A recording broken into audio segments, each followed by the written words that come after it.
thanks so much for coming. This is really exciting for me. It's my first time in Berlin, and it's been really great. The 2 days I've been here, half of it I've tried to sleep from jet lag, but I've been really enjoying it. So Eleanor basically said everything I'm going to say on this slide. So just to let you know, I do work a lot in the made-for-TV movie genre. I do other stuff, but this is my main focus. And like she said, I wrote this book, Are You in the House Alone? I do a lot of commentaries, I do screenings, I have a podcast called The Made-for-TV Mayhem Show. I do everything I can to kind of support the history and legacy of TV movies, hoping to lead to some sort of real preservation. And they have a really interesting historical background that's completely different from theatrical films, which is one of the most exciting things for me about the made-for-TV movie. So let me just give you sort of a general idea of what's going to happen. So I have 75 minutes to basically cram in 45 years of history, but I'm going to be concentrating heavily on the 70s with some 80s, and the 90s is going to come at the end. And it's going to be basically in chronological order, but broken up by different topics that I think are of interest to this talk. So the other thing I have, a caveat, is that I don't know how well you know the TV movie, but if you do, you do know that most of them don't get legitimate home video releases. We've been very lucky recently to see quite a few Blu-rays, but in general, you have to get bootlegs or hope that YouTube has uploaded them. So my clips have been mostly sourced from bootlegs and YouTube. So you're going to have some hinky clips with some sound issues. I did my best to make them sound and look as good as they could. If you grew up in the 70s like I did, you might remember watching TV on those big boxes, and it was shitty quality. And so maybe this will make you a little nostalgic for those days, because it's basically on par with that. But I think that it should be fun, so let's get started. So I won't go too much into the entire history of the made-for-TV movie, because that's its own lecture, but I wanted to let you know that in the States, we had 3 major television networks when the TV movie came to be in 1964. And that was CBS, ABC, and that peacock below was NBC. So what that means is that there were millions and millions and millions of people watching television every night, and they split their time between only 3 channels.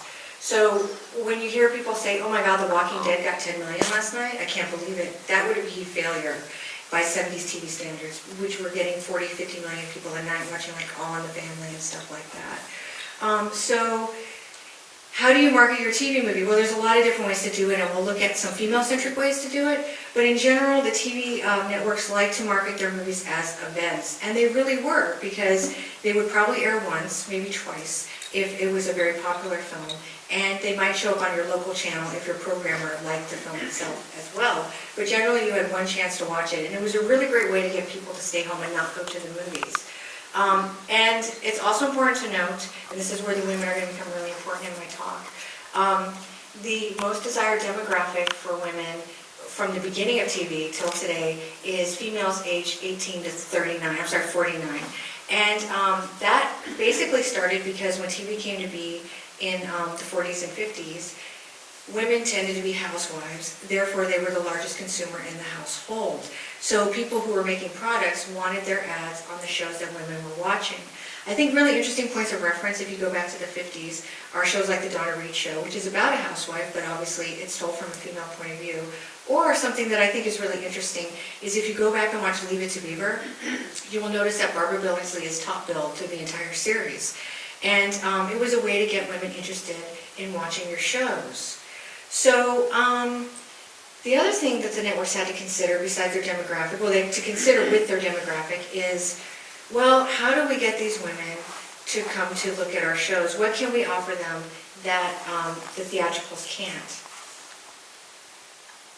And that's where we get what I call the intimacy aesthetic. This is my phrase that I made up when I write and stuff. And I'll explain to you what that means. So basically, theatrical films are about our public lives, whereas TV movies are about our private lives. TV shows and TV movies like to sort of reflect what was happening within the home. It adds kind of an extra level of sort of self-awareness or even a meta-narrative, because you're already in your living room watching something happen in a room that looks very much like the room you're sitting in. So TV movies deal with a lot of domestic settings, domestic issues. So as a point of comparison, I want to talk about these 2 films here. So the 3 men in the one photo is a theatrical film from 1977, I think, called Capricorn 1. It's directed by Peter Hyams. It's a really amazing movie. It's about these 3 astronauts who believe that they have been hired to land on the moon, but they've really been taken to a soundstage in the desert and are sort of being forced to be part of this government conspiracy because they don't actually have the technology to get to the moon yet. So the 3 men, sort of rebel against that and they escape, and it's a chase film of them across the desert trying to get somewhere where they can tell the public that they've been hoodwinked by the government. So that's looking at the public lives of the story and the conspiracy. Whereas something like The Astronaut, which came out in 1971, and that's Monty Markham and Susan Clark in that picture, is kind of the same thing but told differently. So this is a story about 2 men who are on a mission to Mars, and on the way back, one of them gets killed from some kind of malfunction in the rocket. So the ship had been built by a third-party company, and they didn't want to lose their government contract, so they basically go to all kinds of lengths to cover it up, and they hire this doppelganger to play the astronaut, and they teach him a little bit about his life, and then they just sort of drop him into the household when he returns, quote-unquote, from space. That's the first 15 minutes of the film. And when he gets home, he comes to find out that he had left a very troubled marriage, and also his wife had lost their baby. And the movie switches point of view, and it becomes Susan Clark's story about what it's like to live with this man who she finds out isn't her husband, and how she learns to fall in love again and build a life. And it's interesting because the last 60 minutes of the film literally take place within the home for 95% of it. They only leave the house twice. It's a very domestic set film. So what we're looking at is 2 movies that are about government conspiracies, about going into outer space. One deals with the public aspect of it, like how do we tell the public what's going on. The other one boils it down into a very private space. What happens when this conspiracy affects you in the home? Another point of comparison might be Carrie and The Spell. And we'll talk a little bit about The Spell in a minute. But Carrie and The Spell are both about teenage girls who have this sort of unharnessed power and they don't know what to do with it. Now, Carrie does have scenes that take place in the domestic, but it's really about how her life is affected in her high school, her public life. Whereas with The Spell, it's another girl with these unharnessed powers that she doesn't fully know how to control yet, and it's how it affects her life within the home and her family. So these are the things that TV movies were doing at the time that theatricals weren't really even touching. So just to go back to the demographics, again, I want to emphasize that the most desired demographic was women aged 18 to 49.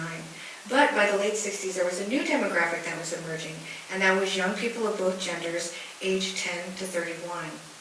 That came about because of the rise of the counterculture, and because young people were seen as being very savvy, very self-aware, and also big spenders.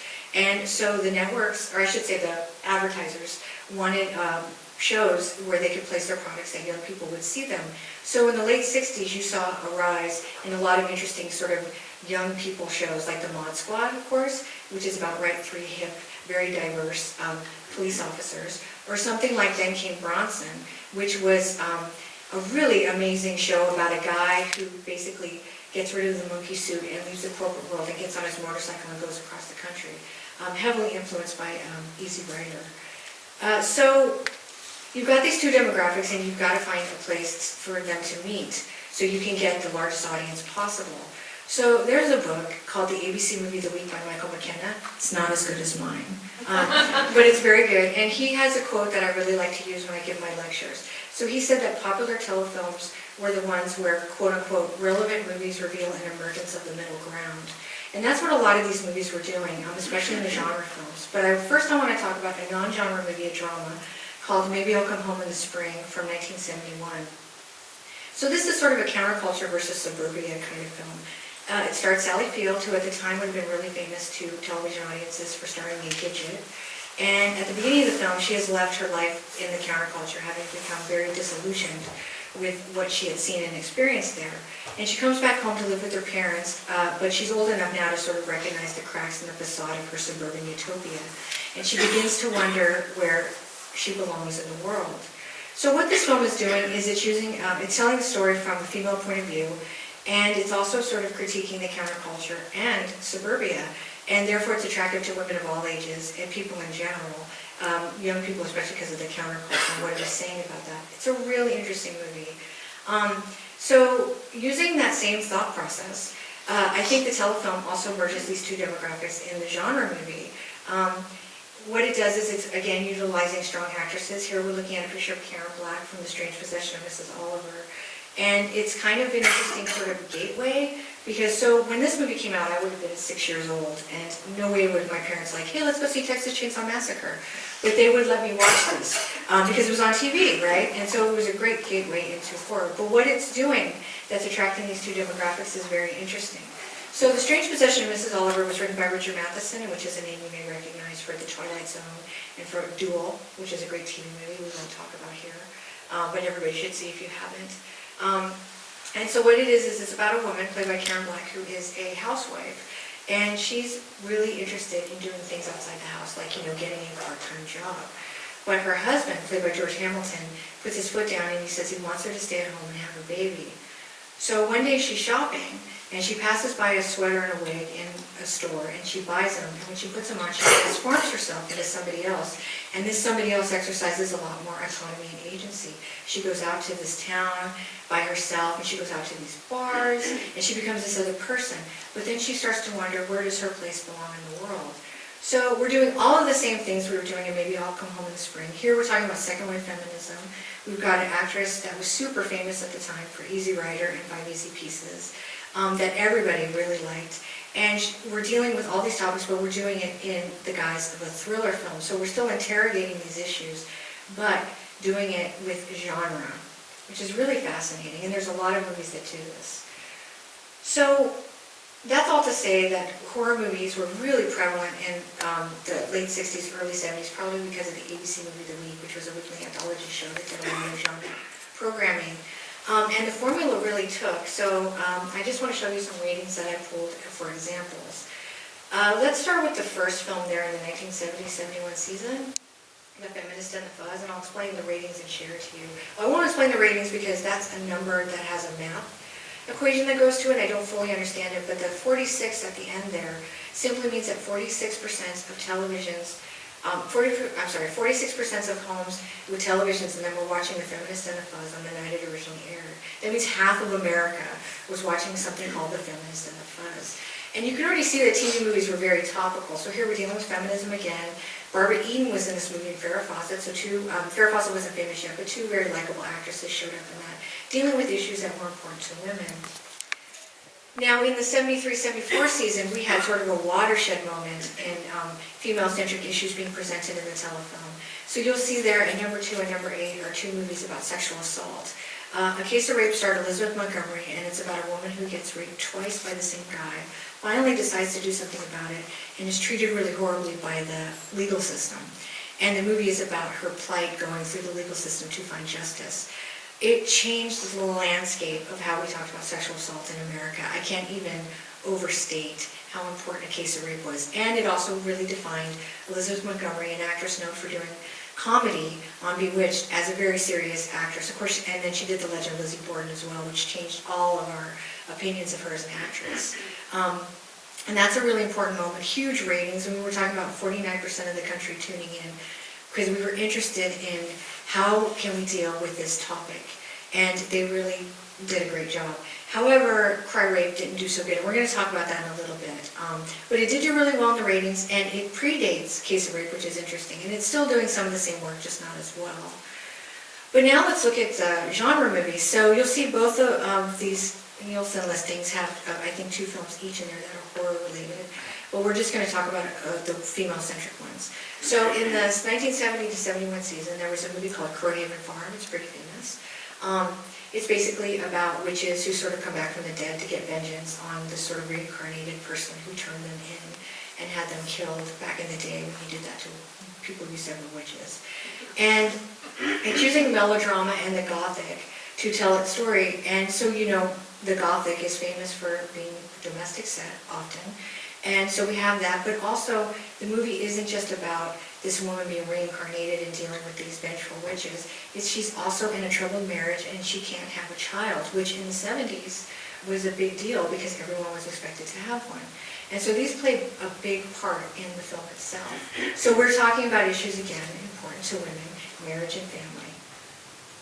And then we have, in the 73-74 season, something called The Girl Most Likely To, which is amazing. It was written by Joan Rivers, And we're going to talk a little bit about women who wrote genre films and produced them and directed them in a little bit. But just to let you know, she did one TV movie. It was The Girl's Likely To. It starred Stalker Channing, about a woman who starts out as an ugly duckling, is basically tortured by everybody at her college, gets in a car accident, is made beautiful through plastic surgery, and decides to kill everybody who did her wrong. And it's fantastic. It's a proto-slasher, it's a comedy, it's dark, it's biting, it really is effective, but it's also about the emphasis we put on the idealized female body and what it means to have power and that beauty and how do you use it. And it's a very provocative film on top of being a really fun and entertaining. A lot of people tuned in to watch it. And it's amazing. If you haven't seen it, I highly recommend it. So the movies are doing really well. We've got this, what I call a sort of a coded language in them. And so even though I'm not going to really talk about monsters and women in the TV movie, I'm going to take this time to sort of bring up two iconic films and what I think they're saying in their metaphors. So first I want to introduce you to a woman named Elaine Rapping. She was a cultural theorist who wrote a book in 1992 called The Movie of the Week, Private Stories, Public Events. She's groundbreaking. She's my idol. And she's fantastic. So she takes heavy cultural theory, heavy, and she applies it to movies that nobody would ever think to apply cultural theory to. I think the big one she did was My Mother's Secret Life, which stars Lonnie Henderson as a prostitute who all of a sudden finds herself raising her teenage daughter. Very dramatic, very melodramatic, not taken seriously by anybody, and she looked at it as a real piece of film, and it totally opened my eyes as to how you can watch these TV movies. So I just want to pull one of her quotes here. I quote her all the time. She said, quote, "Hollywood, as an institution, produced films that, at least on one important level, reproduced the ideology that kept women trapped in patriarchal roles and self-images," end quote. Rapping asserts that the TV movie is a space for women to identify with the female protagonist and not with, quote, their husbands, their kids, or the values of the social institutions within which they act. Therefore, I think you can look at the TV movie as a place to offer a space for resistance to the male gaze, which we will talk about a little bit more in depth in a bit. But for now, let's look at Don't Be Afraid of the Dark and Trilogy of Terror. I think that they are fantastic examples of what happens when we constrain women to these defined roles that lack agency. The monster in the house is often a metaphor for the frustration of being forced to live a certain way. I often say that Don't Be Afraid of the Dark is like the yellow wallpaper, if the yellow wallpaper had demonic people living in your fireplace. But it's about like what happens when you force these women to live in these big houses with nothing to do but dust, right? It drives them nuts, right? So that's sort of the metaphor there. But also, if you look at Trilogy of Terror, if you look at the last segment in Trilogy of Terror called Amelia, which hopefully some of you are familiar with, which features a little Zuni fetish doll, at the end the monster is inside of her, and that's sort of that dialogue, that patriarchal dialogue that we ingest, that we police ourselves within, and the monster is already inside of us. So these things are happening on different levels, and whether the movie intentionally did it or not, because they had this focus on the female viewer, there's a lot of subtext that can be pulled from these films. And there is a really great space for resistance. So I just want to talk about a couple movies. I should have pointed out at the beginning that I throw a lot of titles out. I'll do my best. I have a blog and I'll have the URL up at the end. I'll do my best to make a list of everything if something strikes your fancy, because you may pass the title and forget it. So here we're going to talk about sort of how do we subvert these domestic tropes. Well, we show housewives as self-sufficient heroes. Here is an image from a movie called Night Terror with Valerie Harper. It's one of my all-time favorite TV movies. If you haven't seen it, go see it. It's so good. It's about a housewife who at the beginning of the film, she's getting ready to move with her husband and her kids across the country. And she's so helpless that she can't even remember where she leaves her coffee cup. It's in the fridge.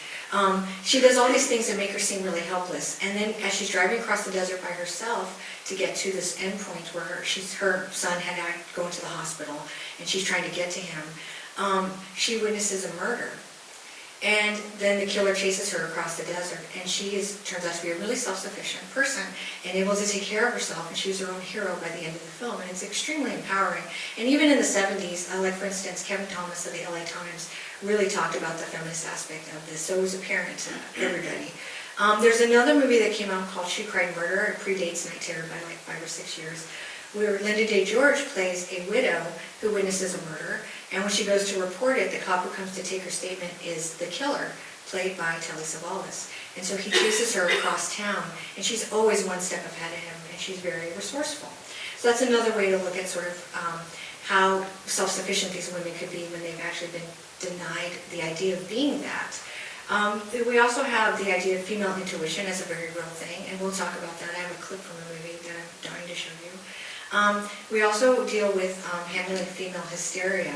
So the movie that I always like to talk about is something called The Screaming Woman with Olivia de Havilland. It was her first TV movie.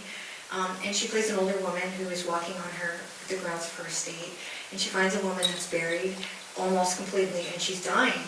And she goes back to her house to get help, and nobody wants to believe her because she's this old woman. And so she basically has to do everything herself, and it's pretty fucking awesome.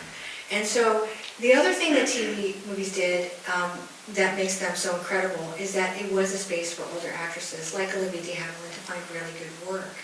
A name that I'm probably going to bring up a couple of times is Aaron Spelling. Aaron Spelling, his work with women should not ever be understated. He did so much for women. But one thing, he had a lot of sympathy for the older actress because he saw how they were treated as they got older in terms of finding good work or any work at all.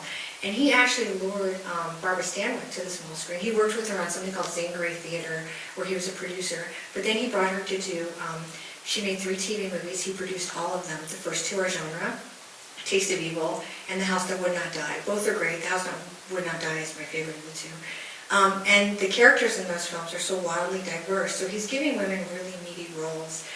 There were other women that worked an awful lot in the TV movie that were older. The 4 that always come to mind for me would be Myrna Loy, Mildred Natwick, Sylvia Sidney, and Helen Hayes. They did a movie together, all 4 of them, called Do Not Fold, Spindle, or Mutilate. That's really good if you like The Golden Girls and Murder, She Wrote, and Alcohol, because it's like the drunk version of that. Those 2 shows merged together, and we'll have a clip from that in a little bit. And all those women work separately, but they did work together in this incredible film, and Helen Hayes was nominated for an Emmy. So you see that the TV has become a real space for women to do all kinds of different things. And so I want to go ahead and show my first clip. This is from House on Green Apple Road, and then when we're done with this, I'm going to talk about how the genre can tell very important women's stories. What about your husband?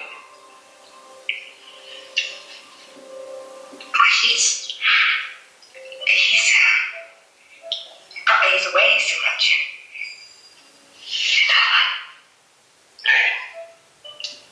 Hey, whatever you like, you deserve to get because you're a very nice, pretty lady. Very bright lady. I bet you know 1,000 girls prettier than me.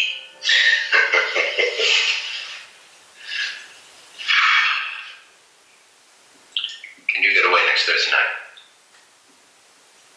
Maybe. George is supposed to be in San Diego. I thought you said you had to be in Las Vegas the next couple of weeks. Yeah, I do. I don't think I could go there. George might find out. You wouldn't even have to leave town. I don't understand.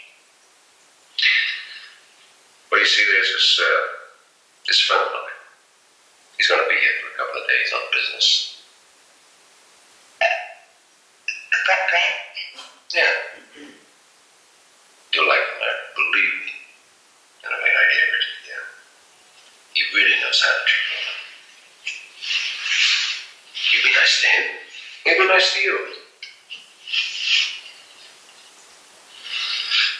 You slipped the girl I know $150. She found her purse next morning. That's all? That's all. You can buy yourself a couple of prickles for $1.50. Where are you going? I'm gonna get out of here. Back to defiance. It's my business. All right. Think it over. About Thursday, I mean. I don't have to think it over. I don't want any part of your friend or you, ever. I think you're nothing. Oh, you get pretty touchy, don't you? I told you you'd make it worth your while, and then some. And that makes everything all right. Is that what you think? No, that's not what I think. I just think if a lady like you wants to play around, she might as well get paid for it. You.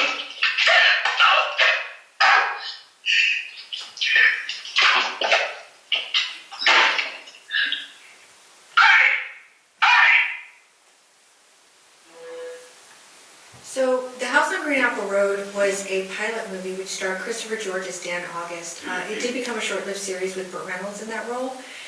But the movie is actually about a woman named Mary Ord, played by Janet Leigh, who is disappeared from her home. Her daughter comes home from school one day and there's just blood and stuff everywhere in the kitchen. So he's called in to find out what happened. We're presuming she's dead. And as he's investigating the crime, he comes to find out that she's had a series of lovers. She's a married woman, a housewife. And so he goes and interrogates all of her ex-lovers. And the movie is actually told in flashback. And it's interesting because Dan August, the show would be called Dan August. It's about Dan August. But he really becomes the narrator of Marion's story. And we come to find out that this is a woman who is getting a little older and really worried about becoming less sexually relevant. She's having problems with sort of this constrained world she's been expected to live in. And she ends up going on an encounter with several very horrible men. Not all horrible, but a lot of them are. And so the story is actually hers, and he just sort of guides us through it. And it's really bold, I think, for its time to really take on the female point of view of this, especially with things like sexual relevancy and the older woman, which is still, I can tell you from personal experience, a topic that a lot of people don't like to talk about. This movie does it so beautifully. So when we come to the end of the film and we find out what exactly happened to Marion Ord, it's very poignant. There's a real strong emotional attachment to her by the end. It's really well done. But it's a cop show, right? It's a pilot for a cop movie. So this is how you can tell a woman's story through genre. So you've got the stories, you've got the actors, you've got the subtext. How do you get people to watch your TV movies? Well, you put out really good ads, right? So here are some non-genre movies before we get started into the genre, just to show you exactly what's going on here. So we tell female-centric stories. We get actors that are familiar to us. So Christy McNichol would have been really famous at the time that Like Mom Like Me was made for a TV series she was on called Family. Linda Lavin was on Alice. In the picture next to that, we've got Barbara Eden and Barbara Feldon. Barbara Eden, of course, from I Dream of Jeannie, and Barbara Feldon for Get Smart.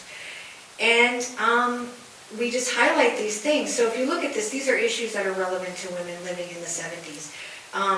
Like Mom Like Me is actually based on a true story. It was based on a book written by a real mother-daughter where the mother found herself single at 40 and she had to figure out a way to transition into this new life. And her daughter sort of becomes the mother figure to her. It's really good. Let's Switch is a comedy about a housewife and a woman who runs a magazine who decide to switch roles for a week to see how the other half lives. So you can see what we're talking about. We're talking about finding a career, deciding to be a housewife, is that okay? And things like marriage, divorce. At Inmates: A Love Story and The Two Worlds of Jenny Logan, you probably recognize Kate Jackson and Lindsay Wagner. So when Inmates: A Love Story came out, this would have been probably just right after Kate Jackson left Charlie's Angels. She was phenomenally popular at this time. And the captain of my heart. She's one of the many women I love. But, and next to her is Lindsay Wagner, who of course we all know from The Bionic Woman, and so popular. I can't even tell you how important she was to young girls growing up. But then you look at these and they're clearly thrillers or women in prison. We're going to talk a little bit about the women in prison movie later. Inmates: A Love Story, it looks like it's going to have some kind of grit to it, right? And so that's how we get sort of the younger audience to come in and watch your movies. But at the same time, we're highlighting the romance of these films, which is something that marketers have done for years with theatricals. If anybody here has read Richard Knoll's Blood Money, it's about slasher films, but it goes through the history of marketing with horror and how we get women interested in their films. And the TV movie was basically doing the same thing. So here we're highlighting the romantic aspects of it. What's great about The Two Worlds of Jenny Logan is that it's a spine-tingling, love story. So we get the idea that it is a thriller, but it's also a love story. So that's a good way to sort of merge those demographics together. Also, you might just want to highlight the woman in your film. So Cloris Leachman here is top billed in Dining Room Only, which was again written by Richard Matheson. It's great. I can't even tell you how good this movie is. And it's interesting to look at the credit listing here because Ross Martin, who's standing behind her, the dark-haired guy, would have been really famous for a TV series called Wild Wild West, but he's not top billed. It's Cloris Leachman, right, coming off of Rhoda here. And something that you may notice when I talk about a lot of these actors is that Cloris Leachman would have been really famous for her comedy at this point, and she used the TV movie to really escape that sort of stereotyping, just like I said with Elizabeth Montgomery. And even Kate Jackson and all these actors, they used the TV movie as a platform to let you know that they could do other kinds of things. But here we've highlighted the woman in the film. It's clearly a thriller, so it's going to get the younger audience who are interested in genre fare, but also older women who might find that Phyllis from Mary Tyler Moore was their spirit animal, like myself, would want to turn in to see Cloris Leachman looking amazing and with her beautiful hair. And next to that, another thing that TV movies like to do just in general was they liked familiar narratives. The movie should make sense to you just by looking at the ads, so you know exactly what you're getting into. Here we're taking an already existing property, the Stepford Wives, which is already dealing with female-centric issues, right? But it's interesting, there are 3 Stepford Wives sequels. They were all made for TV. The Stepford, Revenge of the Stepford Wives, the Stepford Children, and the Stepford Husbands, and they're all doing different things with them. But this one is really dealing with women and kind of taking it to the next level from the first film. It's actually a really kind of tongue-in-cheek, self-aware film. But here we've got the women extremely highlighted. Speaking of Rhoda and Mary Tyler Moore, Julie Kavner in the middle there would have come right off of Rhoda here. She played Rhoda's sister. We've got Audra Lindley from Three's Company and Sharon Kless. And they're the women that were highlighting this, even though there are men in this movie. And now I just want to show you how the TV promos looked during this era. Nancy, my husband has disappeared. I am not going to find him through ESP. Find the parallel line. Help me. Help me! Shelley Winters, Stop pretending that you don't know who she is. Bradford Dolan, Stuart Whitman. Revenge.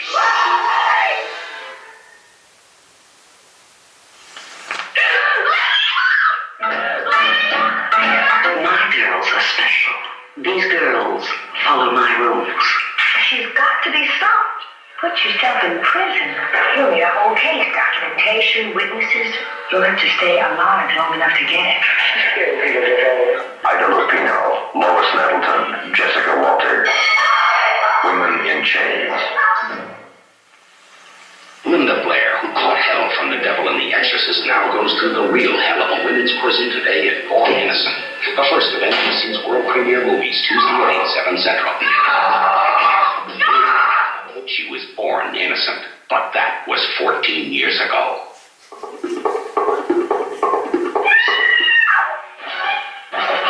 I make you nervous, Doctor. Karen Black, a major star, creates a television first.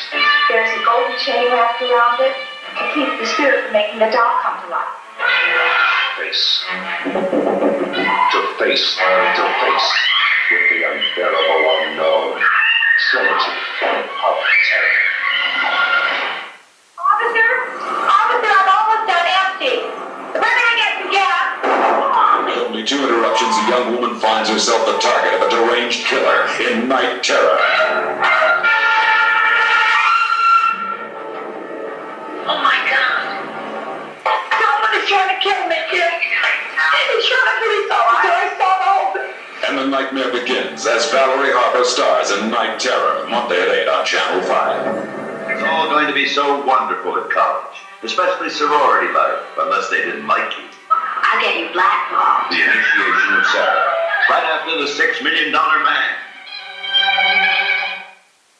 So what you saw there was a heavy emphasis on the actresses. You probably understood what all those films were going to be about. That's very important too, because familiar narratives were what really drove in most of the audiences. And so those are all great. I love all of those ads, especially the one with Karen Black, a major star. Like they're really building up these women in such wonderful ways.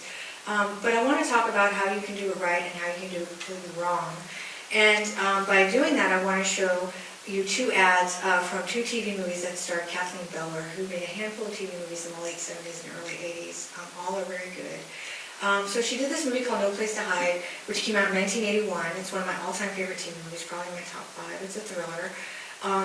It's basically about a young girl who's going to inherit a bunch of money, but somebody's basically gaslighting her and trying to drive her nuts. And, a very basic sort of premise with a lot of twists and turns. But what we have here is it came out in 1981, which is the heyday of the slasher film, right? So we're emphasizing some of these images. Of course, you could say the giallo is emphasizing that image with the black glove hands coming around her neck. Her terror is apparent. But then we see the final girl transformation, right? We see her holding this gun and looking like she's done. She's not going to take it anymore. That is pretty much what happens in the film. Not quite that way, but she does become her own hero, and she's gained strength as the film progresses. And I love that they're using sort of the final girl to emphasize that. Also, the first act of the film kind of really riffs on prom night, even though it's on a slasher, so it's kind of interesting. But a few years before she made No Place to Hide, she starred in a movie called Are You in the House Alone, which is what my book is named after. And you see a lot of similar imagery here, right? You see the hand coming out, she looks afraid. If you look at the text, it looks like it's going to be a pretty scary movie. It's not a horror movie at all. It is a drama about a teenage girl who gets raped by a classmate. And when she tells people what happened to her, they don't want to believe it because he was a popular kid at school. So the second half of the film is basically her trying to prove what he did to her. When this movie came out, it was completely mismarketed just by that text. I'll point out one other thing in a second. But it's one of the few TV movies that's had a home video release in almost every format. So it came out on VHS, and I can remember when it was originally released on VHS, it would show up in the horror section of the video store. And if you Google this movie to read reviews of it, you'll find a lot of horror websites have reviewed it, and they all hate it. Gee, I wonder why, because it's not a horror movie. What it is it's a very poignant drama. It's excellent. But that's just not how it was marketed. The other thing that really bothers me, and I know CBS didn't do this intentionally, but their tagline that showed up on every ad was "Turn us on and we'll turn you on." And I don't think that belongs on a movie about a girl who gets raped. So they totally mismarketed this film, and it's haunted it ever since this ad. Now, I will say part of the reason why I named my book Are You in the House Alone is because I feel like TV movies have been maligned in general, but this is really emblematic of how bad sometimes you can handle a TV movie and misrepresent it, and then it may get lost in the cracks, which it sort of did, even though it had all these home video releases. But since we're talking about sexual assault and how it's dealt with in the genre movie, I want to go on to that topic, and I want to start by showing you a promo clip for something called An Invasion of Privacy, which starred Valerie Harper from 1983. Wednesday, a CBS world premiere. I saw somebody looking in the window. Man, Wilbur would never fly. But Wilbur heard her, and then a town that refused to believe her set Wilbur free. Carl, he's out. Now, what will she do? Valerie Harper stars in An Invasion of Privacy, Wednesday. So that looks like a thriller, right? And it does have some thriller aspects in it, but it's basically about a woman who's getting a divorce, and she moves to a small town, and she has a very brief affair with the sheriff in the town. After they have one night of sex, she decides that maybe it's not right for her because she's still going through this divorce. But then she's raped by a local the next day. So when she tries to, get justice for the crime, they start to recall her sexual history, and they're like, well, she must want it. She's this woman, right? And then she ends up having to introduce her own sexual history in the courtroom to reclaim it. It's actually a really powerful film. Totally mismarketed, which is unfortunate. And then we had like a small slate of what I would call the rape revenge thriller. I'm using that term, it's not really rape revenge. This movie is, it's called Revenge for a Rape, so obviously that's what it's doing. But the problem with this movie, and the problem with something like Cry Rape, is that it's taking these stories and it's not doing a good job with telling the female point of view of it at all. And matter of fact, this is about the male point of view, both films.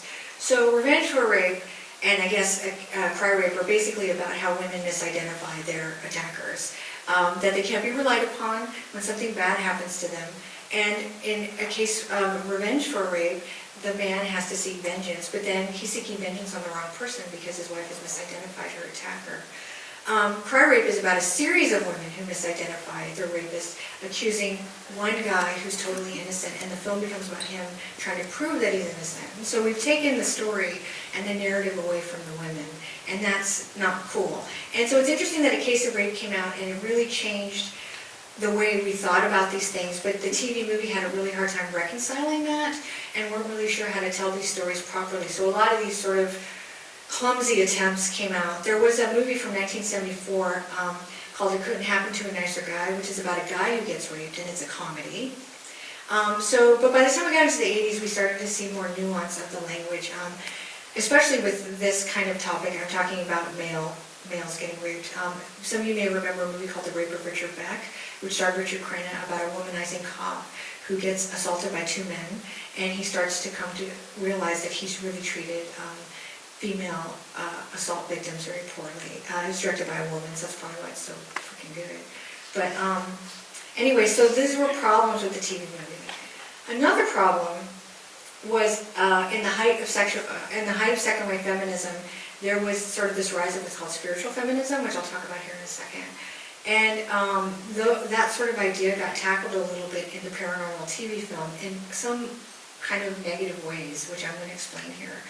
So first let me give you a little context. So spirituality and second wave feminism were kind of a big thing in the 70s. They were big enough that in 1976, in April in Boston, there was a conference held called the Spirituality Conference, Through the Looking Glass, a Gynogenetic Experience. Now you can look at the program for this conference online, and you can see that some of the seminars had titles like I Dream in Female, Metaphors of Power, and The Birth of a Mother-Daughter. So what we're talking about here is much like second wave feminism's tenets. This movement of spiritual feminism was really trying to embody camaraderie and sisterhood. There was a heavy emphasis on giving the power you felt inside you to your daughter, and that would be a bonding experience. However, the TV movie really fell back on sort of this institutional force or the patriarchy, and it showed a real tension that we were having between the feminist movement and the way the mass culture may have thought of it, which is in a negative light. So I want to talk about three movies in particular. I always have a caveat. I'm not picking apart these movies because I love all of them, particularly Midnight Offerings. I watch that movie 3 times a year without fail. It's one of my all-time favorite TV movies. It's wonderful. But the subtext in these movies is actually a little disturbing. And what's interesting about them is that The Spell, The Initiation of Sarah, and Midnight Offerings all have very similar themes, even though I think they're completely different films. But I'll tell you what they do that's similar. They emphasize the loneliness of being different. They do talk about dualism, where there's a good and bad within us all, but these women with these powers always fall back on the bad side. The gifts are inherited from the mother, but the magic always rips apart the relationship instead of building it up. Witches are always associated with evil, despite the reclamation of what it means to feel different or to find power in your difference. And the magic always backfires, which I see as sort of symbolic of a tension between the patriarchy and female agency. So I have a clip here from Midnight Offerings, and it basically is going to cover everything I just talked about. Dad's going to buy me a car. He hadn't mentioned it, huh? When did all this happen? We talked about it on the way to school this morning. He told me I could start looking right away, and then just as soon as they make him foreman, he'll make the down payment. The job isn't his yet. Sure it is. I'm going to go up to my room. I have some work to do. No phone calls or interruptions, okay? Vivian, you gotta stop it. Now, today, this minute. You have to stop. You're mad about the I car. don't give a damn about the car. Only about how you got it. You have to stop. You don't know what you're doing. Oh, come on, Mom. I know exactly what I'm doing. I know I'm not going to live in a dump like this for the rest of my life. I'm not going to marry someone like Simple Simon in there. He's a good, decent man who loves you with all his heart. His choice, not mine. Vivian, You had the power and you just threw it away. You settled for this. Is that supposed to inspire me somehow? You could have had anything you wanted. it's not a gift, Vivian. Don't you see that? It's a curse. You got me my wheels. It's gonna get me where I want to go. That's all you care about. Sorry if that offends you. It doesn't offend me. It breaks my heart. I did this to you. Oh, now is this where you start crying and tell me to be a good little girl? Look, just because you chose not to use it doesn't mean I have to. Want to know the truth? I think you were scared, and I think you were stupid. I'm neither one. I'm gonna have what's out there. I'm gonna have it all. What about the things you won't have? It's a trade-off, Vivian. You know that. What about the things you won't ever enjoy? The things you won't ever feel? What about the loneliness? Don't tell me you don't feel that. I've seen it. Like you said, Mom. It's a trade-off. I'm gonna stop you. Oh, Mom. That power came to you through me. I have it too. You haven't used it. You've never exercised it. It's gone weak and flabby on you, Mom. You think so? Don't try me, Vivian.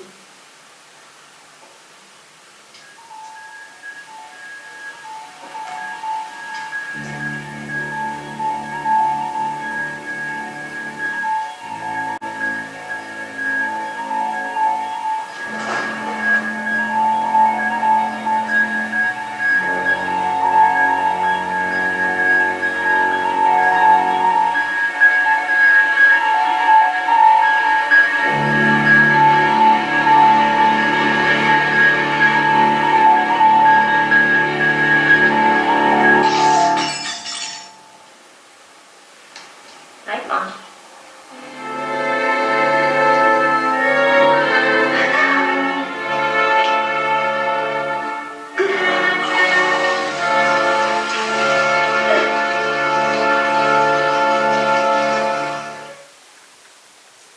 So, by the end of the film, the characters' powers are always diminished or destroyed, either inadvertently or otherwise. But in one of the films, without being too spoilery, the mother diminishes her daughter's power by killing herself and her own child. And each movie ends with a fire. So that sort of recalls, right, which is being burned at the stake. So these films kind of are indicating to us that there's a punishment for young women who seek independence or seek to be different. Which is, a problem that I think maybe we're consuming when we watch these movies. However, that's not to say that all these paranormal films weren't doing interesting and amazing things. I want to talk about two in particular, and I'll show you a clip from one of them in a second. We saw a trailer for Revenge with Shelley Winters. That's a movie about a woman whose husband, played by Bradford Dillman, goes missing, and she enlists the aid of a male psychic to help her find him. Turns out the male psychic is a con artist. But while she's working with them, she starts to tune into her own intuition and her own extrasensory powers, and she's able to locate her husband on her own. It's a really, really great film. Shelley Winters is off the charts in it. It's really great. But then there's something called Night Cries. Now, this was written by the guy who wrote The Spell, and if you know anything about Brian Taggart, who just passed away recently, he wrote The Spell, then he wrote Night Cries, and then he wrote Visiting Hours, which was a theatrical slasher movie, which is all about feminism. So you can kind of see where he's building the blocks to where he ends up with Visiting Hours. Here's that middle point between The Spell and that film. So Night Cries is about a woman who has a child, but she's been told her baby died in childbirth. So while she's going through the grieving process, she starts to have a series of dreams of a baby crying. She comes to believe that her child is alive, but nobody wants to believe her. They think she's this hysterical, grieving, mother, and that she can't be taken seriously. But she constantly defies the male authority figures in her film, that being her husband, played by Michael Parks, and her doctor, played by William Conrad. So I just want to show this clip that really emphasizes the way we felt that tension as a culture of second wave feminism and how she counteracts everything that this man is trying to tell her that she's wrong about her baby. Oh, so now we're talking to my husband. I didn't have. All the signs were there. All the signs. Frigid wife, suffering from hysterical symptoms. No, but a wife can be a hoarder of secret sexual grievances. Unless perhaps you're simply on strike. Against what? You tell me. I don't even know what you were talking about. Jamie, don't you think your husband is having an affair?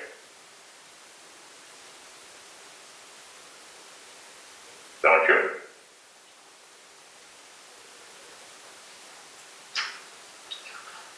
You're not suspicious. You don't make phone calls to the station to check up on it. Yes. James, you just keep twisting things around. You keep trying to accuse me of being guilty, of being ashamed. You already felt that way when you came to me, Jeannie. You are just like him. But you are not all-powerful. And I am not possessed. I am a normal 29-year-old woman, and I am experiencing something that you will never understand. The psychic bond between mother and child. Yes, you take 1,000 penguins and you put them on a rookery, and that mother penguin goes right to her young. Now you explain that. Oh, come on. Just because all penguins look alike to you, it doesn't mean they have to look alike to each other, does it? You are so smug, I just hate that. No. What you hate are facts. The water, the clock, drowning, they're all facts. Disguised as symptoms. You're the doctor. We have to believe that, don't we?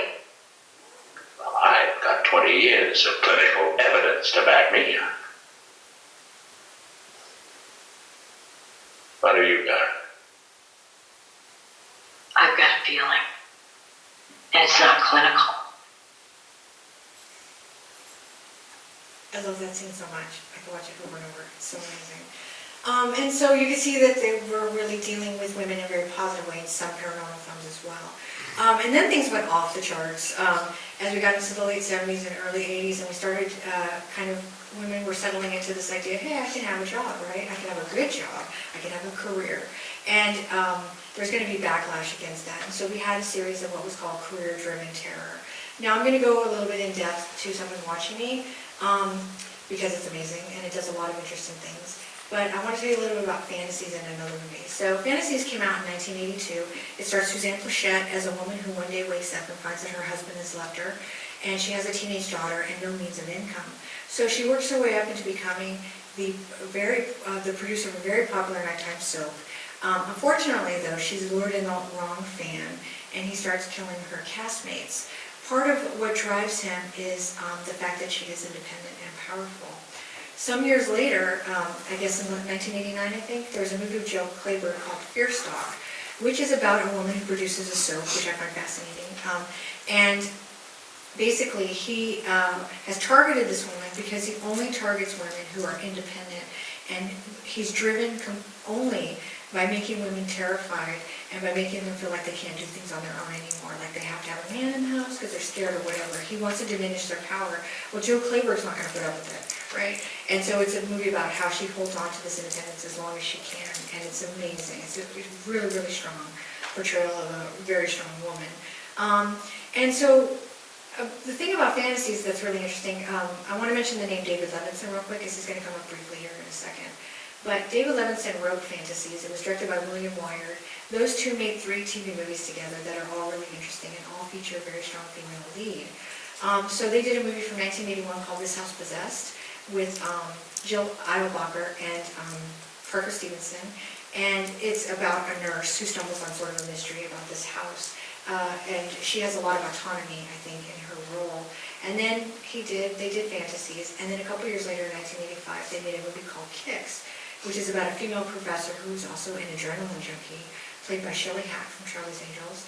And it's a really, really, really good film about a woman who kind of ends up with this guy who's not right for her and chases her across the city in this chase scene, and she is her own hero.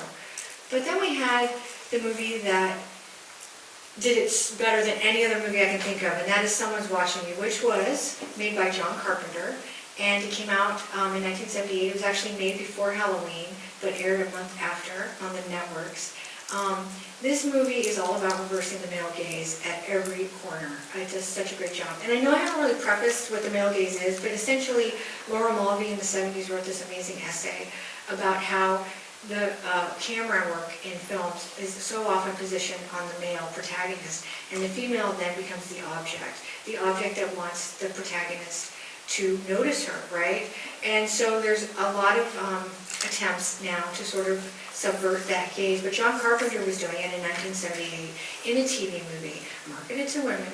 That's really amazing. So, but it didn't do very well in the ratings at all. As a matter of fact, it was kind of a bomb. It's lucky that John Carpenter made it because it's had incarnations on VHS, DVD and Blu-ray. So it's been lucky to survive over the years, even though it didn't do very well. But I kind of want to show you these two promos, and then we can talk about what they did wrong in their advertising campaign. 1 week from tonight, she's young, beautiful, successful, and has everything to live for. But someone wants her dead. Hello?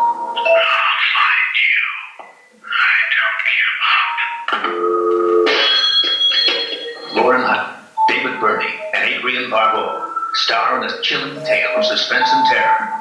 A twisted maniac is at large. Can he be stopped before it's too late? Someone's watching. Next Wednesday on NBC. Wednesday. I'll find you. I don't give up. I want to go to the police. Sorry, did that. This time it's my turn. Lauren Hutton, David Burney, and Adrienne Barbeau. She has everything to live for, but someone wants her dead. Someone's watching me. Right after 8 o'clock Wednesday on NBC.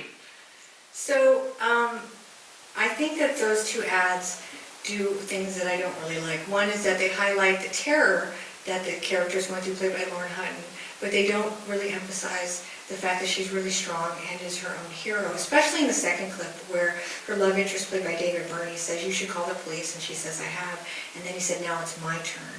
And it definitely gives you the idea that he's going to be the hero at the end, but he actually plays a very little part in helping her figure out what's going on. So just to give you a premise of what the film is about, Lauren Hutton plays a woman named Lee. Lee is a television director for a small station in Los Angeles, and she moves into this new high-rise apartment. This is actually loosely based on a true story, by the way, a really weird story.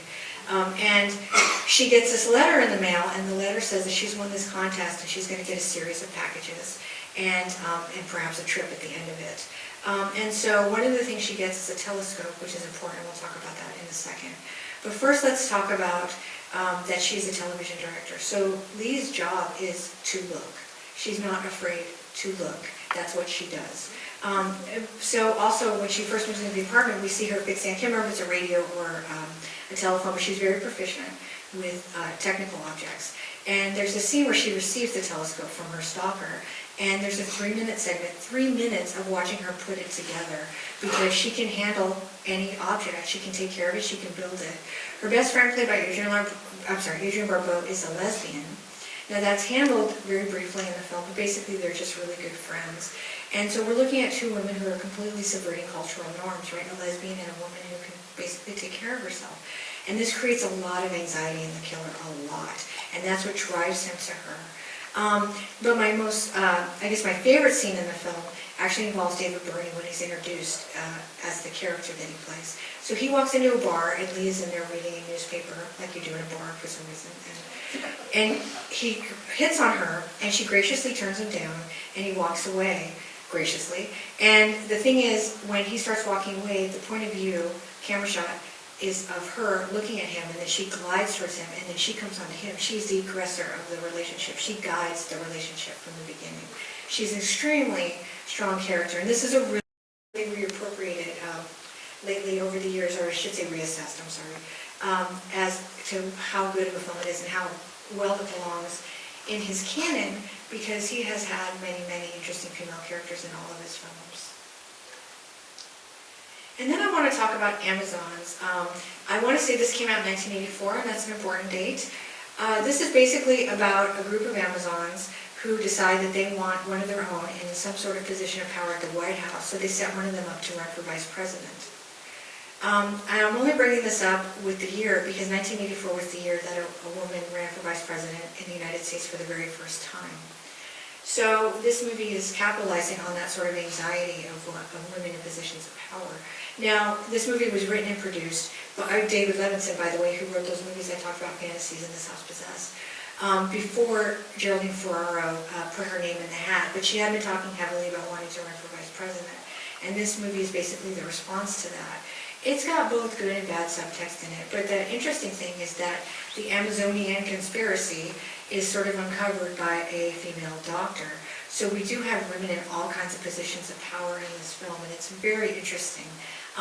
It's flawed, but it's a lot of fun, and I highly recommend it if you haven't seen it. It's another one that fell by the wayside that just came out on DVD, and my podcast partners and myself did the commentary for it. So we read an awful lot about Geraldine Ferraro. It's really fascinating, the timeline of this film. And then we have Dark Night of the Scarecrow, which is a movie I'm assuming most people are aware of, but I'll tell you a little bit about it anyway. It's one of the most classic TV movies ever. It's iconic. It's amazing. It's aged incredibly well. I played it actually at the Alamo recently to a very inviting crowd. I was so happy about that. But it also does a lot of stuff with the marginalized female characters in the film. So just to give you an idea of what the film's about, it's basically about a guy named Bubba, who is a mentally challenged man, who's like a 35-year-old with like an 8-year-old kid's brain. And he spends a lot of time with this young girl named Mara Lee. And they play together, everything's completely fine, they have a great relationship. But there's this man named Hazelrig, played by Charles Durning, who's positive that something nefarious is going on between them, because why would an older man be spending so much time with the little girl? And when we watch the clip that's coming up, you'll see why Charles Durning feels that way. He's got a very pedophiliac kind of nature to him. So he's got these 3 guys that are sort of like his lackeys, and they do basically whatever he says. So one day Marilee gets hurt when Bubba's around, and they assume that Bubba had done it. So they form this little vigilante group, and they corner him out in a cornfield where he's hiding in a scarecrow costume, and they murder him in cold blood. So his mother, played by Jocelyn Brando, who's Marlon Brando's sister, and she's fantastic in this Mrs. Ritter, she takes the case to court, and she tries to seek justice for what's happened to her son. But the men are acquitted of the crime. So life goes on for them. They resume their life pretty normally until one by one they start seeing a scarecrow in their fields, and then they start getting killed, and nobody can figure out exactly who's doing it. So this movie is really about Hazelrig, which is the Charles Durning character. But the 2 women in this film, so I should mention that Hazelrig is always, so he's the postman of this small town, and he's in every scene he's wearing his postman uniform, and to him he feels like an authoritative figure because he works for this government entity. And he's got these 3 men who will do anything he wants. There's some really interesting homosexual subtext between 2 of the characters, Hazelrig and one of the guys, that I find really interesting. But they follow him around and do whatever he wants. And yet these 2 women, an older woman and a little girl, are defying him at every turn, and he hates it. He hates it. And so like it drives him nuts because this whole town is willing to bow down to him, but these 2 women understand that he is evil, and they pursue it to its very end. So here's a really great scene between Marilee and Hazelrig. Let me see your costume. Isn't that pretty? Let me see if I can guess who you are. Fairy princess from Lockwood. I know who it is. Mommy, right? Huh? Show your costume to Mrs. Ritter? She's your friend, isn't she? Yeah, sure. She's mine, too. But you didn't know that, did you? Huh? You know something? I think Mrs. Ritter tried to play a joke on me and some of my friends. But she told you about it. Huh?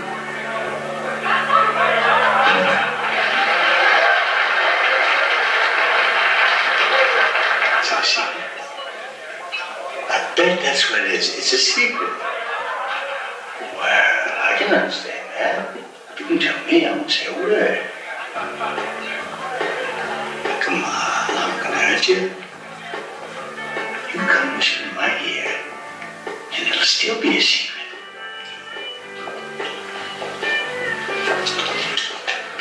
I know what you did to Bubba. And you lied about him.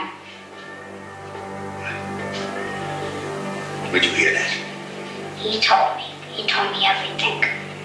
Lee, you know that's not true. It was Mrs. Ritter, wasn't it? She told you to say that. No. Yes, it was. Now you tell the truth. And who was it? I told you it was Bubba. No, it wasn't, damn it. Bubba didn't tell you that. Bubba didn't tell you anything. Bubba's dead. I know. Hey, Lee! Hey, Lee! Hey, Lee! So other things that the TV movie was doing for women that I really liked was we saw a lot of dynamic duos. So I want to talk about these 2 films because they're kind of the same and they're also wildly different. So Cover Girls, which are Cornelia Sharp and Jane Kennedy, was about two espionage agents who masquerade as supermodels. And they solve crimes, and they do all kinds of cool stuff. It's a really fun, totally confused pilot movie that never was made into a series, unfortunately. But it's a lot of fun. Next to them is something called Night Partners, which starred Yvette Mimieux as a housewife and Diane Carroll as a single mother. So Diana Canova. So Diana Canova is assaulted within her own home while she's holding her baby. It's really traumatic. And she calls the police, and the police come and treat her really poorly. And so she decides to start a victims advocate unit at this police station. And so the movie's about them going on calls with like rape survivors and all kinds of people who are around, mostly women, and how they deal with that and how it affects their lives.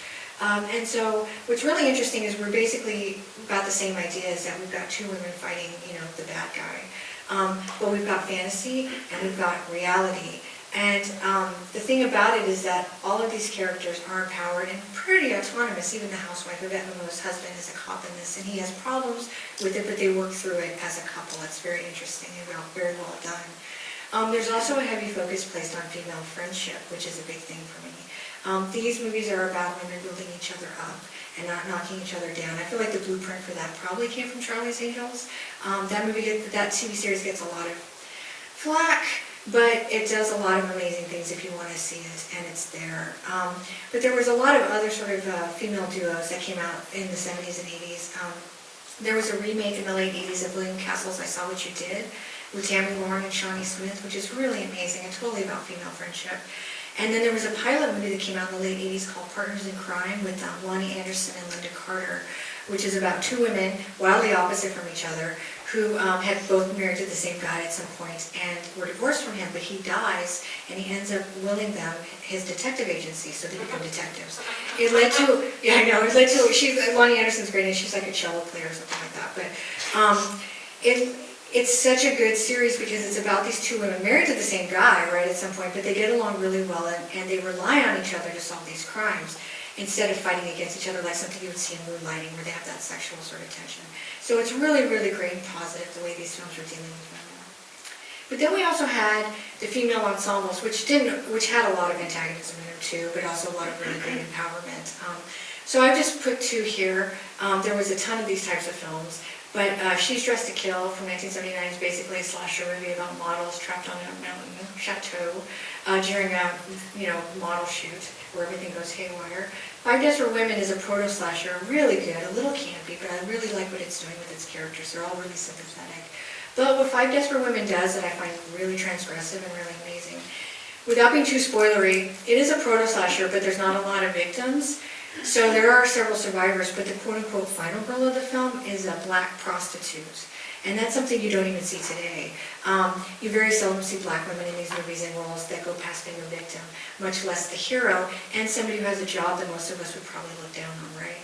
And she is the most empowered one in the film and the strongest, and I really love that they did that.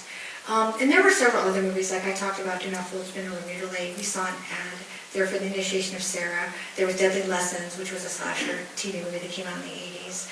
So you see a really heavy emphasis on these. And we'll talk about the women in prison movies here in a minute, which is all ensembles. But I just want to briefly kind of show, I forgot. So there's a couple of really good ensemble pieces I want to talk about real quickly. There was one called The Execution, which stars Loretta Swit and Valerie Harper, Barbara Barry, and Jessica Walter, and Sandy Dennis, about women who had been teenagers in a concentration camp. And then they survived it and relocated to Los Angeles, stayed friends. And it turned out one of the Nazis who had performed all these horrific acts on them and raped them had moved to the same town, right? Like Ilsa, Tigers of Siberia, and opened a restaurant. And they recognized him on the news, and then they plot to kill him. And it's a really, really interesting film.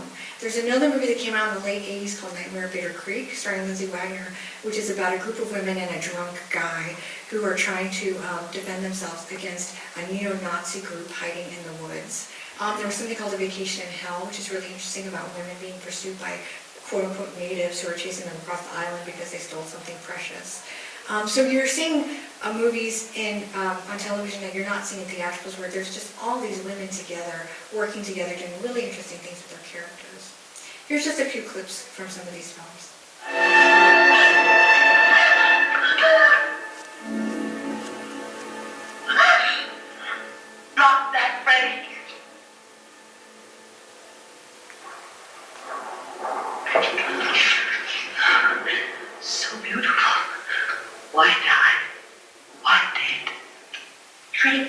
let us help you. Drop that glass, Freddie. Killed. Murdered. Murderer. No suicide. No suicide. He killed her. Freddie, you're gonna bleed. Death. Death. Who will care about me? Mother will. Oh my God. Mommy loves me. Mother's gone, Freddie. No, not gone. Not gone. I feel her. I've seen her. I've seen her. I've seen her. I wonder what he did.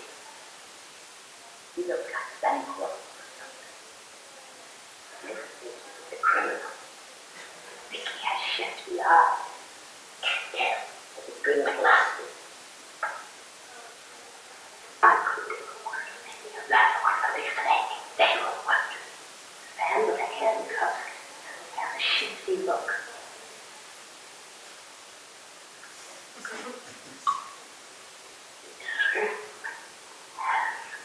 Shelby says yes, he certainly has.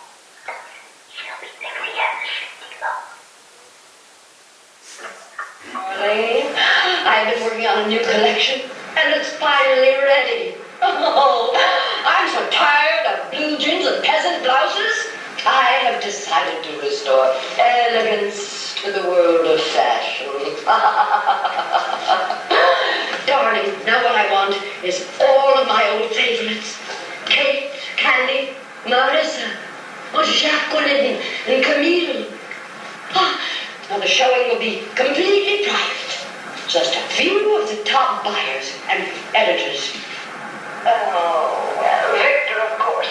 He's difficult. But he's the most important columnist in the fashion world. Oh, Reyes, how exciting. Designed a new collection. I hear she can't even stand up. Oh, I'm sorry, darling. I was talking to Alan Lenz. You remember Alan? He's always falling in love with one of my top models. Irene, you will get them for me. All my favorites. For old time's sake. Well, Camille hasn't been working lately, but I think I can find her. Now, I'll supply the makeup and the hair people, darling, but it won't be cheap. Oh, Regine. It's so wonderful to know that you're coming back to the rag business. You always were the reigning queen. Well, I'll speak to you later about the details. Au revoir, chérie.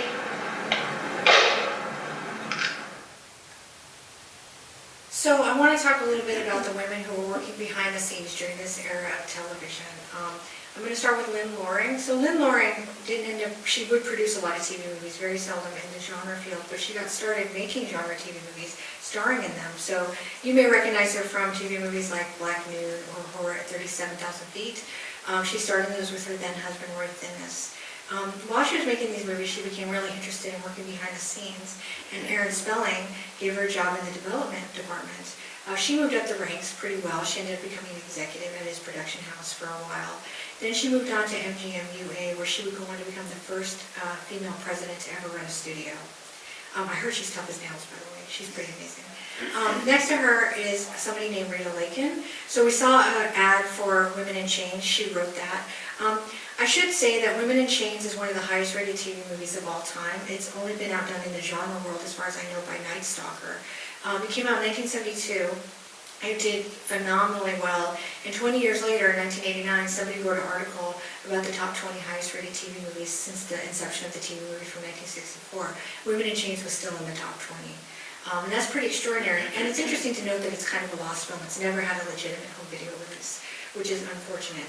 She wrote a book, Rita Lakin, called The Only Woman in the Room, which is about what life was like working as a female screenwriter in the 70s when nobody else was really doing it.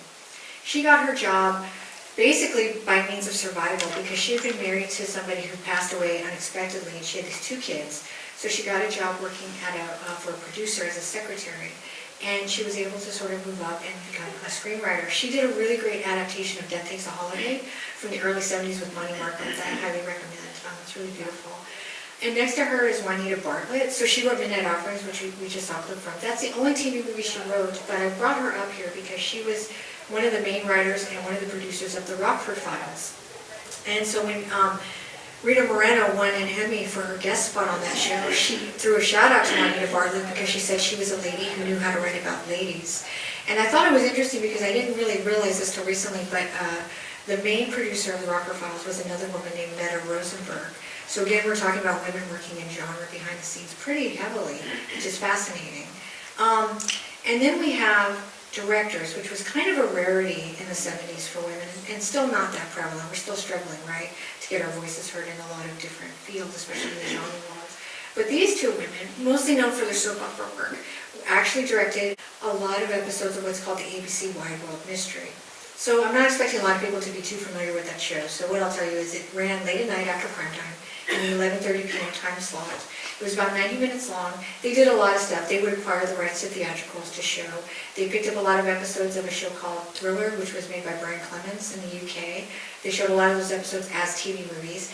And then they produced a lot of their own original content. It was very low budget. It was shot on video. And it, obviously, because it's called Wide World Mystery, it was always genre related. So Gloria Monty, who would go on to produce General Hospital in its heyday, directed a couple of these TV movies, which are basically lost now. There are copies I have seen of these movies, but they're really hard to come by. One is called Sorority Kill, which stars Anthony Gary, and it's about some people holding a sorority house hostage. And she did another movie called The Norming of Jack 243, which had an early appearance by Christopher Reeve. Now, she would go on to do General Hospital at the height of its popularity, where 30 million people were tuning in 5 days a week to watch the show. And I bring that up because she hired Anthony Gary from Sorority Kill to play the character of Luke Spencer, because she worked with him in Sorority Kill and really liked him. She totally understood star power. And so, you know, Luke and Laura would become the most iconic soap opera couple in the history of soap operas. No easy feat, right? Next to her is Leela Swift, whose name you may recognize if you're a fan of Dark Shadow. She directed a lot of those. She was a really incredible woman. After Dark Shadow, and before she would go on to become a director on Ryan's Hope, she did a handful of the ABC Wide World Mystery Show. She directed more episodes, I think, than any other director on the series. A lot of her shows have luckily survived for some reason. I don't know why they've become more accessible. But she did movies like, there's one called Alien Lover with Kate Mulgrew, who was on Ryan's Hope at the time, who basically plays a teenage girl who's talking to the little man who lives in her TV. It's really weird and amazing. She did The Cloning of Clifford Swimmer, which is a really weird movie, very domestic set, about a disenchanted husband who creates two of himself so he can have affairs. There was a movie called Nightmare at 43 Hillcrest, which starred Jim Hutton and John Carlin, who just passed away from Dark Shadows. That's a really good sort of cop thriller. And a couple of other movies. And then there were a couple of other directors that have merged.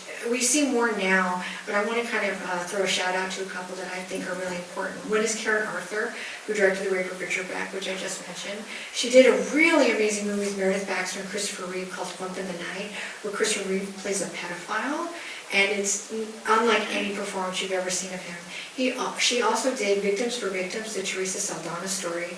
You may remember Teresa Saldana as the woman who was in, I think it was Raging Bull, and she got stabbed by her stalker in front of a large group of people, and nobody did anything to help her. She got stabbed like 40 times.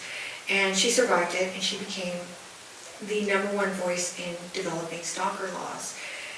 Victim for Victims is a really interesting movie because Teresa Saldana plays herself in it, and she actually films, well, I should say, Karen Arthur films the attack scene through Teresa Saldana's point of view, and it's extremely harrowing and sort of groundbreaking the way it's done.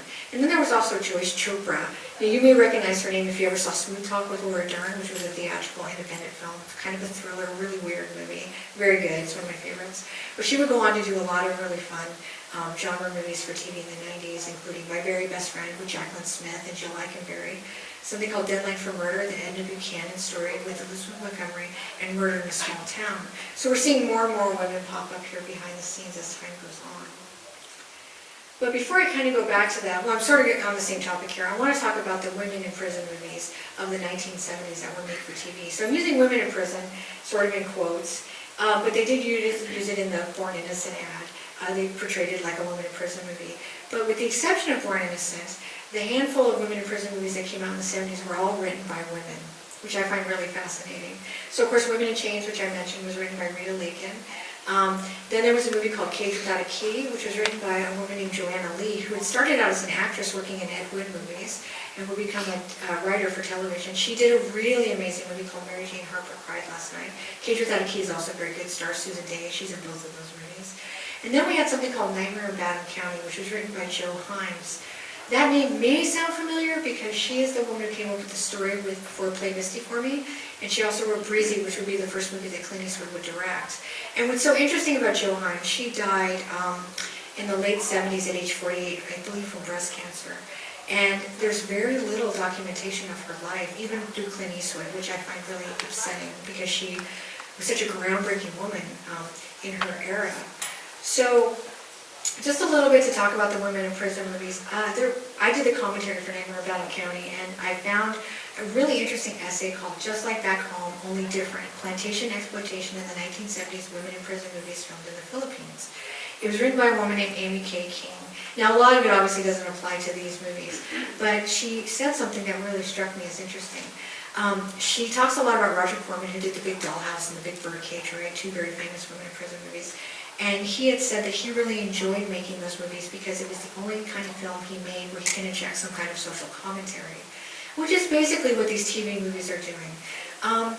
One of the most interesting things that I think they do is we talk about the domestic space, right, a lot in the TV movie. You don't always see that in the women in prison movie, but what you see in these TV movies is that you see women building a domestic life in these reformatories, which I think is really interesting, like almost like it's a natural thing to have a home and to be nurturing, which I find really interesting.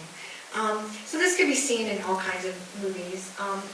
So like Dawn, Portrait of a Teenage Runaway is also sort of about building a home life when yours is crumbled outside. And it's also dealing with the anxiety of divorce, which was so prevalent in the 70s. In movies like Born Innocent and Cage Without a Key and Dawn, Portrait of a Teenage Runaway, how are these young girls settling into the changing face of the home?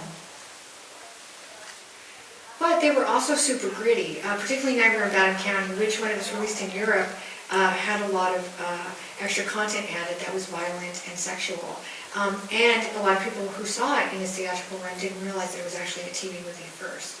So I just want to show you this promo spot so you can get a general idea of how gritty it actually looks.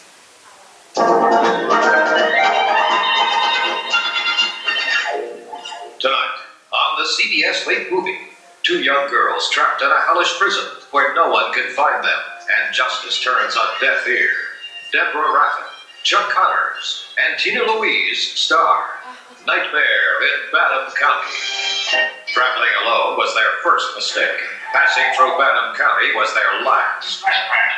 Two teenagers fall through the net of justice into the wrong hands of the law, starring Deborah Raffin, Tina Louise. The strap ain't nothing, baby. People die in here. Robert Reed, Chuck Connors, and Lynn Moody. Get out of here. Nightmare in Badham County. But of all the movies I've talked about, nobody did anything quite as interesting as a movie called Friendship, Secrets, and Lies. Here's just a brief promo before we talk about it. They were sorority sisters, and there was a skeleton in their closet. A real one. Bones have been found in an air shaft. And the 20-year-old secret becomes a murder case. Catherine Dayton, Loretta Swit, Shelley Fabre, Paula Prentice, Tina Louise, Stella Stevens, and Sandra Rockstar in Friendship, Secrets, and Lies, a world premiere Monday. So Friendship, Secrets, and Lies is a really interesting movie because it was directed by, written by, produced by, score done by, and edited by all women with an entirely female cast. No men appear in the film at all. And it's taking on a really interesting subject. So basically it's about these sorority sisters who have stayed in the same town about 2 decades after they graduated college, all doing different things with their lives. But then their old sorority house gets razed and they find the corpse of a dead baby underneath the house. Turns out that one of the sorority sisters had an abortion in the house, and they're trying to figure out who did it.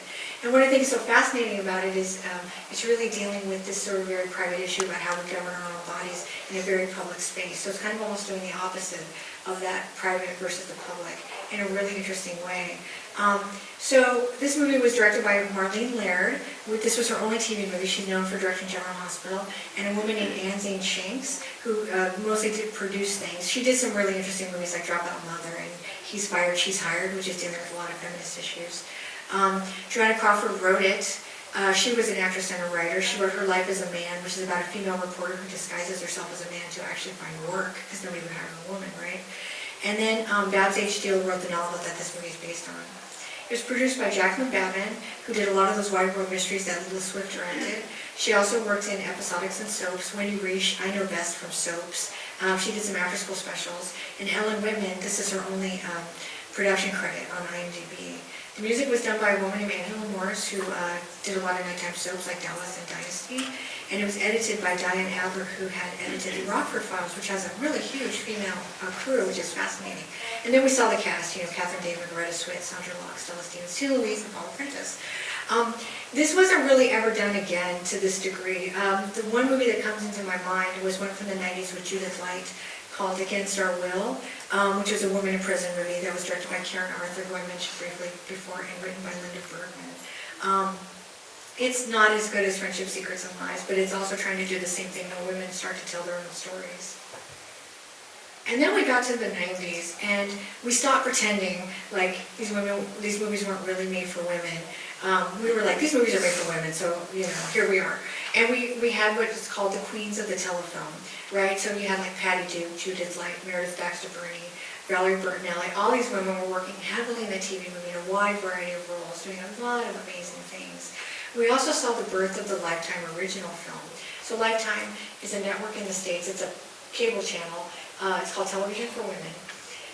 Their first movie that they produced came out in 1990. It's called Memories of Murder. It's a wacky one. It's about this woman played by Nancy Allen who wakes up one day and she finds that she can't remember the last 2 years of her life. And all of a sudden there's this husband and this kid. And she's like, oh my God, I don't know who these people are. So she starts to backtrack through her life. And while she's doing that, she's being pursued by a woman in drag played by Vanity, and who somehow ties into the mystery of her memory loss. It's a really weird first film for Lifetime to go into, but it's interesting and it's enjoyable. But even like just within a year or so after this production, they started to really make really good original movies. They did one called Death Dreams, which starred Mark Helgenberger and Christopher Reeve, and it's about a woman whose daughter is murdered by the stepfather. And from beyond the grave, she's giving her mom clues so that they can help get him convicted.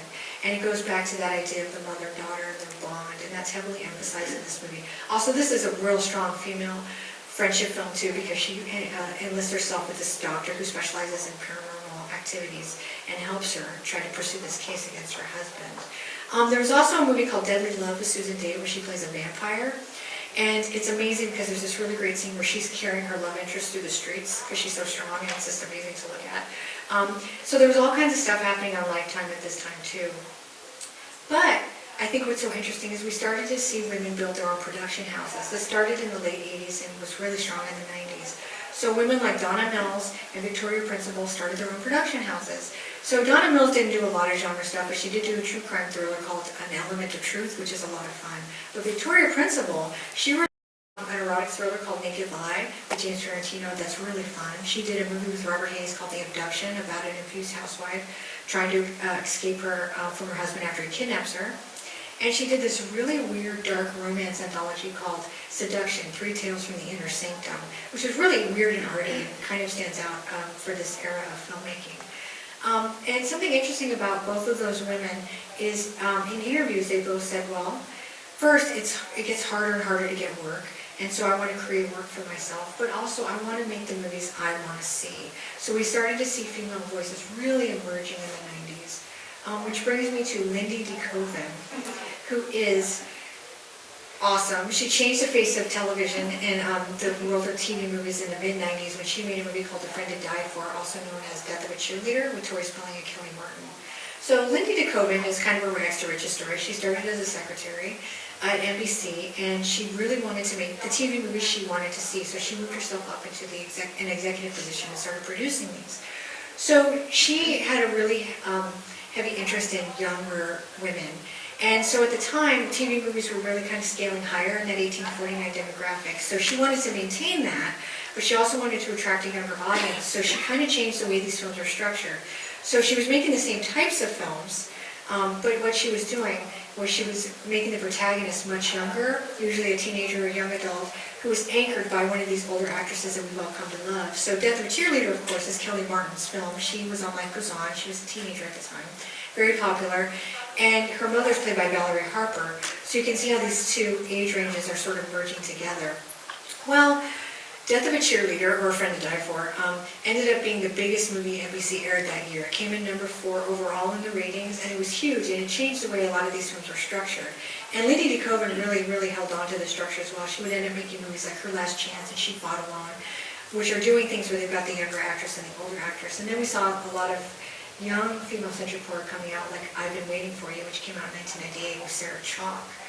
So what I think is happening here is that we're representing all women now at this point, and we're representing them openly. We've dropped that whole facade about these aren't really movies made for women, and this coded language where we're trying to speak to them, and we're speaking to them directly. And we saw them done in all different age ranges. So just really briefly, I want to talk about 2 actresses who are doing the same thing. Oh, okay, so I'm on this last slide. So, Meredith Baxter Birney played Betty Broderick, and I don't know if you're familiar with her, but Betty Broderick was a real-life woman who whose husband had an affair with a younger woman and then left her, and she murdered him and his girlfriend. And it split the country because a lot of women had empathy for Betty Broderick, and 2 movies were made about her, played by Meredith Baxter.